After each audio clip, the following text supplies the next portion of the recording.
Sai Ram. Today we are back with our weekly side tarot card readings and अब हम शुरू करेंगे। तो जैसे कि हम हमेशा करते हैं गाइस कि हम 2 डेक से कार्ड्स निकालते हैं और फिर हम 3 पेयर्स बनाते हैं। तो इसमें आपको चूज़ कैसे करना होता है मैं एक बार समझा देती हूँ कि कुछ लोग मुझे डीएम करते हैं इंस्टा पे कि हम पेयर कैसे चुनें या फिर मतलब आप नंबर कैसे हम डिसाइड करें।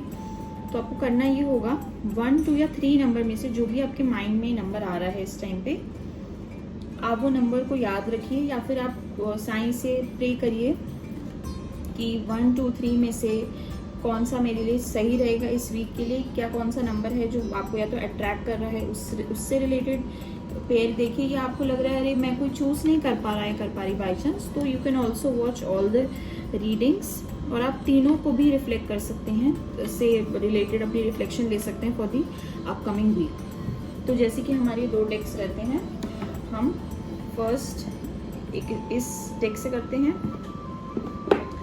एंड सेकंड इससे, और हम लीलास जो हमारी आती हैं ये दूसरे वाले डेक से वो हम एंड में पढ़ते हैं। तो लेट्स स्टार्ट। हम पहले कार्ड्स को शफल कर लेते हैं।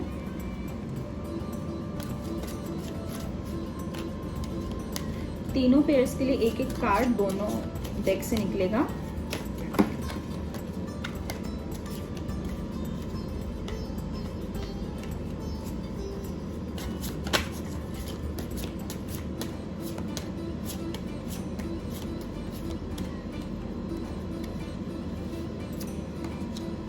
तो फर्स्ट पेयर के लिए इस डेक से कार्ड आ गया है।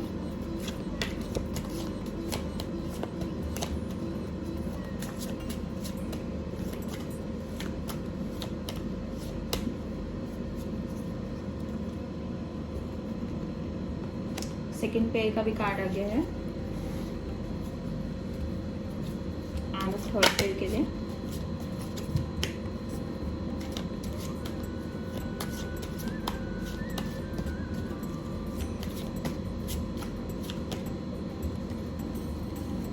ओके गाइस, तो इस वाली डेक से तो हमने तीनों पेयर्स के लिए एक कार्ड निकाल लिया है।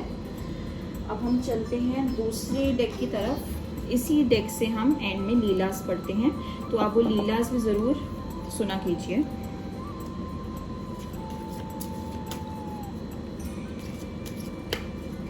और अगर आपको पर्टिकुलर किसी अपनी लाइफ के पार्ट से रिलेटेड रीडिंग चाहिए तो आप वो भी हमसे रिक्वेस्ट कर सकते हैं, या तो कमेंट्स में या फिर इंस्टा पे आप हमें फॉलो कीजिए। इस वीडियो की डिस्क्रिप्शन बॉक्स में जाएंगे तो वहाँ पे आपको लिंक मिलेगा to our Instagram channel. First pair का सेकेंड डेक से कार्ड आ गया है, that means first pair is complete and now let's go to the second pair. Second pair का भी हो गया है। अब last but not the least pair को हम थर्ड पेयर को हम कंप्लीट करते हैं।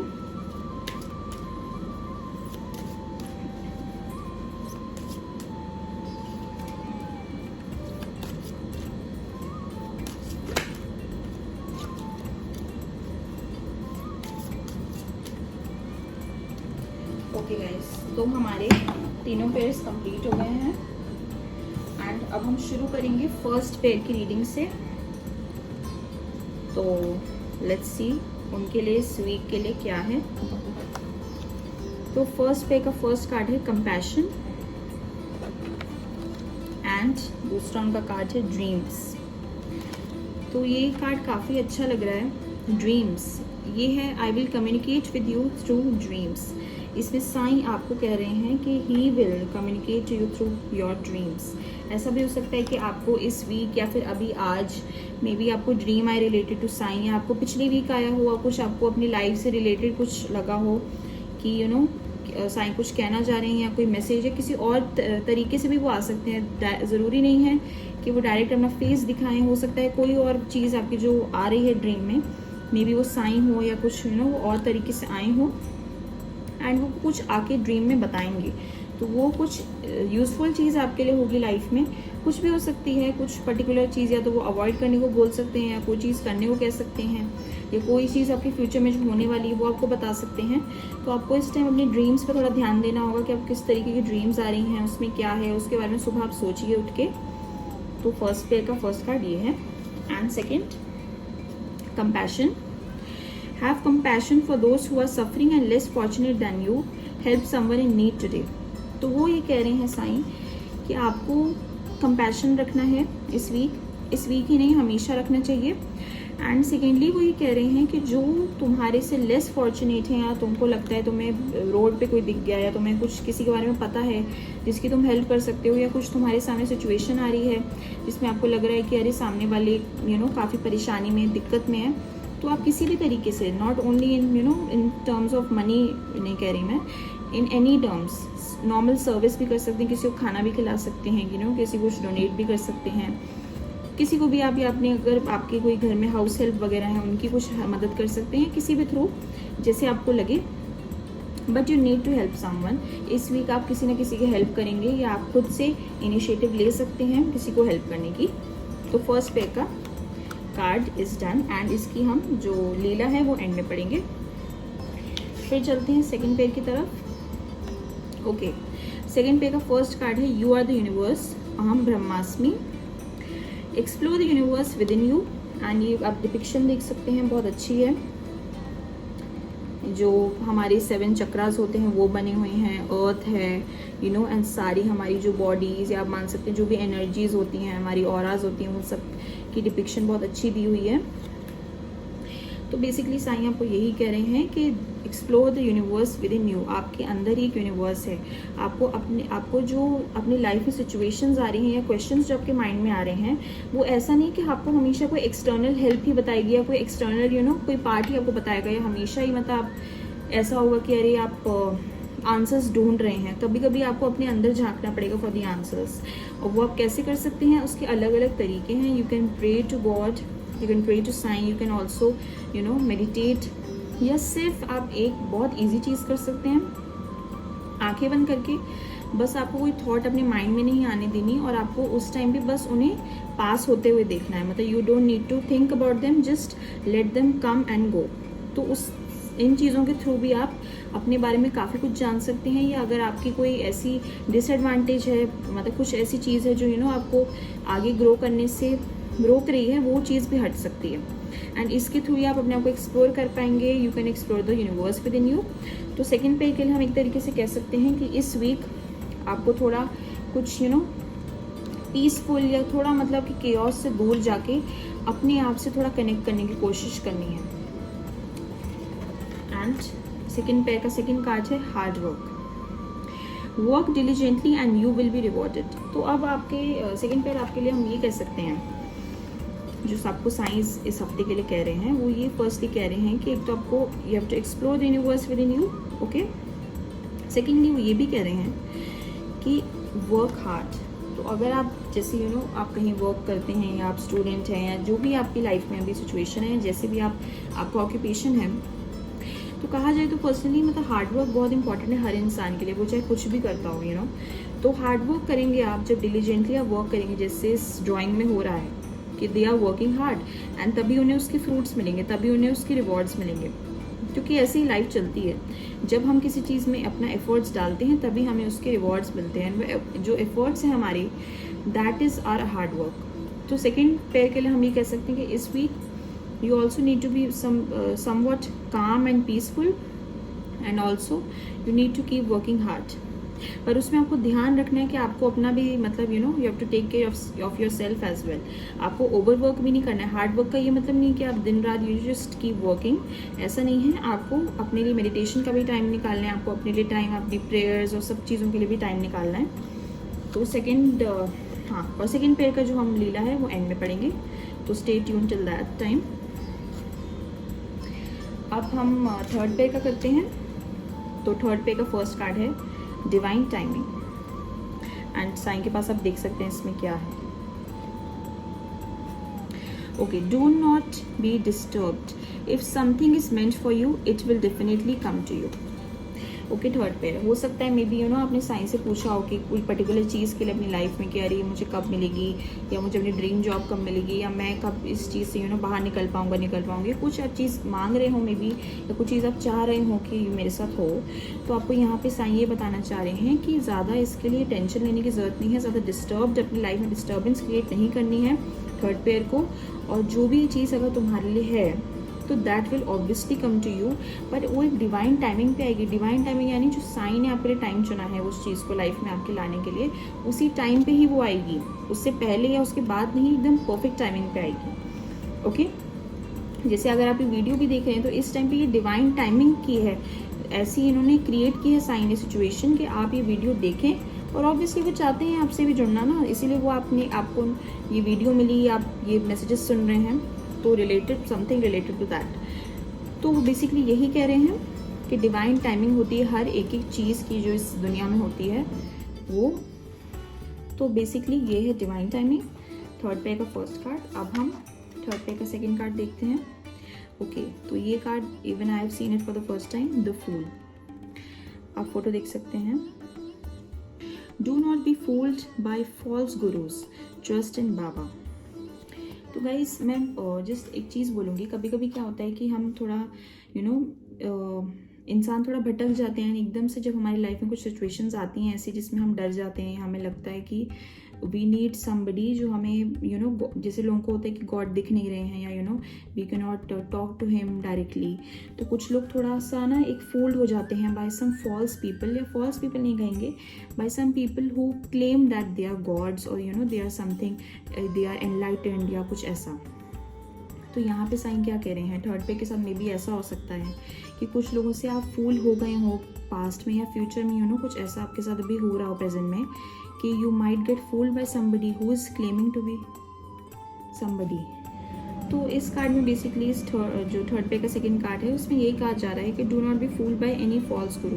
अगर कोई कुछ क्लेम कर रहा है आपको कि मैं आपके लिए ये कर सकता हूँ, या I can change your future या समथिंग लाइक दैट, तो गाइस प्लीज उस पर कभी ट्रस्ट मत कीजिए, because you have to trust in God, you have to trust in Sai Baba. अगर आप ट्रस्ट करते हैं, आप ये वीडियो देख रहे हैं तो आप साईं डिवोटी तो होंगे ही, आप भगवान में तो मानते ही होंगे, तो आप उसी एंटिटी में मानेंगे तो आई थिंक ज़्यादा बेटर है। आप हायर पावर में ही मानेंगे तो ज़्यादा बेटर है गाइस, ना कि just simple humans like us claiming to be somebody.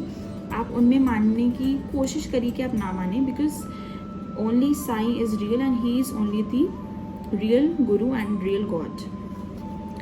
तो गाइस हमारी जो रीडिंग्स हैं वो तीनों पेयर्स की हो गई हैं।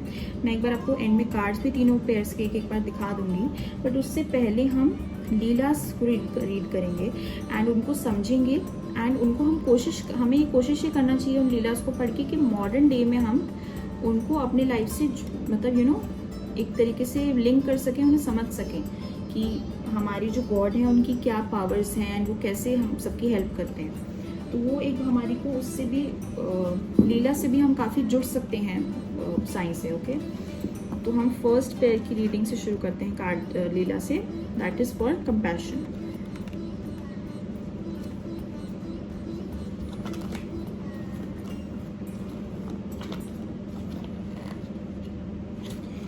Okay, compassion. Have compassion for those who are suffering and less fortunate than you. Help someone in need today. One day at Dwarkamai, Baba was in the company of his disciples. Amongst them was Tarabai Tarkhar. Sometime later, a leper came there. His disease was already in an advanced state. His sores were oozing, and there was a terrible stench about him. He started to climb up the few steps to the masjid, wincing with pain. People looked at him warily, some with pity, others in horror. When he came near Baba, he placed his cloth bundle on the floor and rested his head on Baba's feet. Allah Malik, said Baba, placing a tender hand on the man's head. Tarabai watched him with disgust. She was clearly revolted at what she saw. Baba did not have to entertain all and sundry, she thought. There was silence in Dwarkamai as everyone watched the diseased man. He only gazed upon Baba. finding comfort in the presence of the master. Then, having accomplished his mission, he picked up his little bundle and began to retrace his steps. As he started to climb down, Tarabai mentally heaved a sigh of relief. Thank God the man would be off soon, taking his stench and sores with him. She thought. No sooner had the thought entered her head than Baba turned to look piercingly at her. All of a sudden, he stood up and called the leper back. Baba smiled kindly at him. Please open your bundle, he told the surprised man. The man set to work to untie his dirty cloth bundle, which, on opening, revealed some pedas. Baba took a piece of peda and offered it to Tarabai. The flustered lady had no choice but to accept it. Hesitating for a few seconds, she finally ate it. Baba then took another piece and ate it himself. It was a very effective way of teaching the simple values of compassion and equality. So, ये एक लीला थी first pair की. अब हम second pair की लीला देखते हैं for hard work.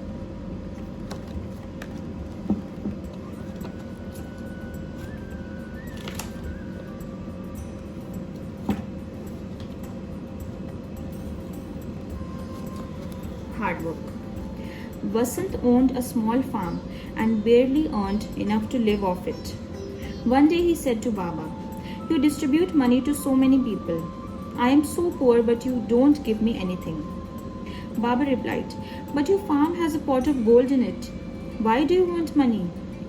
The next day, Vasant carefully plowed his field and planted the seeds. He worked diligently with Baba's words ringing in his ears. He never did find the pot of gold. However, by his hard work, every time he had an abundant harvest. Soon he was able to buy 3 of the adjacent fields. He became quite affluent and learnt that by constantly remembering Baba and working diligently, you are bound to be successful. Baba taught him that his hard labor and Baba's grace can together yield a bountiful harvest.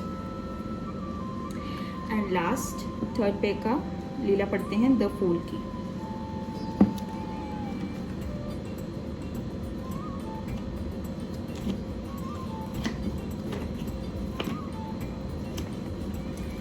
The Fool. Do not be fooled by false gurus. Trust in Baba. Baba narrated this story. Once, 4 of us disciples were engaged in debate about Brahman. We all fancied ourselves to be scholars, having completed our study of the scriptures with our guru and gained some knowledge. Said one, "The Gita says one must progress through one's own efforts, for the self alone is one's friend. Should we then really rely upon another?" Another added, "One must undertake the journey of life with faith in oneself. Controlling the mind and thereby the senses, one can find the right direction." The third said, "Everything in life is impermanent. Therefore, one must seek the ultimate reality which never changes." I express my view. What is the use of being well versed in the scriptures unless one can follow them in mind, body, and spirit? One must have complete faith in the Guru, believing him to be God incarnate and surrendering to him with a pure heart. All of us wanted to cross the threshold of mystic experience and seek Brahman. My 3 friends were committed to making this journey by themselves. I still longed for the guidance of the Guru. We wandered deep in the forest, hot and thirsty, when we came upon a Vanchari. "Where do you lads journey to in this intense heat?" he asked. "We are in quest of something," we answered. "And what may be that quest?" he queried. "It is a quest not to be disclosed," we said. The Vanchari nodded and then kindly said, "It is not safe to wander thus in this dark forest without a guide, but since you are on some quest, I shall not dissuade you. Before you go on, will you not quench your thirst and break some bread with me?" But we were impatient young men on a lofty mission. We had no time to spare for an ignorant Vanchari. Nay, we turned him down. We would rather go on our way. And so we marched on deeper into the lush, mysterious forest. The poor man thought we needed a guide. We sniggered. After all the years spent in study, we can surely find a way in a forest. But soon we began to realize our folly. The forest was not as easy to navigate as the pages of a book. It only got thicker and darker, sometimes confusing, sometimes frightening. Starving, thirsty, exhausted, our spirits were sinking lower and our cultivated minds were sinking lower, were no longer of showing us the way. We wandered aimlessly in panic and then, to our immense relief, found ourselves back in the little nook where we had earlier met the Vanjari. He looked at us, 4 weary travelers, and smiled. Was it the wrong path you followed? One does need a guide sometimes, it seems. I am but a simple Vanjari, but I do know that nothing is ever gained without first filling the belly. You feed your intellect but neglect your bodies. What do you hope to achieve? When the time is right to realize your mission, He will unveil it for you and lead you by the hand. Until then, you will only indulge in fruitless search. I listened to the Vanjari with a gladdening of the heart. He spoke with genuine concern and surprising wisdom. Never refuse food when offered, he continued. Ego does not release its vice-like grip so easily. My 3 friends scorned his offer yet again and would not partake of his food. He then turned to me, his eyes questioning. I felt an affinity for this man, who, despite having so little, offered to share it with us out of the kindness of his heart. Is not such a person one who has truly learned something about life, about the divine? I gratefully ate the proffered piece of bread and slaked my thirst with some water. As I proceeded to thank him, a wondrous thing happened. My eyes no longer beheld the Vanjari. Gurudev appeared before us and asked what was going on. I narrated the events of the day to him, from the adventure in the forest to the kindness of the Vanjari. Gurudev looked at us thoughtfully for a moment and said, You seem weary from your travel. I could lead you to that, you see, but a quest such as this is fraught with difficulties. One must surrender completely to the Guru and obey his word. Do you accept? My 3 friends consulted with each other again. Of what use was their intellect if they still needed to be led? No, they would seek their own destinies. They went on their lonely, misguided way. I accepted joyously and stayed back. Gurudev then took me to a well, tied my legs with a rope, and lowered me into it. He tied the other end of the rope to a tree nearby. He left me suspended there in an inverted position, careful not to let the water touch me. He went away and returned after 4 to 5 hours. He took me out of the well and asked me how I was feeling. I told him I was filled with joy and bliss. He smiled gently at me and led me to his ashram. Oh, how can I begin to describe that place? It was all I had ever wanted. The veil was lifted from my eyes. I could see clearly the illusory bonds that hindered my progress on my chosen path, and I was able to break them easily. My Guru became my world, my guide, my teacher, my purpose. I meditated upon his form. He taught me to concentrate, to cease the endless chattering of the mind, and finally, without books or rituals, he effortlessly gave me the ultimate experience of divine bliss. Therefore, I say to you, do not be led astray by bookish knowledge and pointless intellectual debates. If you truly seek the ultimate reality, surrender to a Guru who can show you the way. Do not be fooled by one who only dons the robes of the Guru, without any real experience of divinity.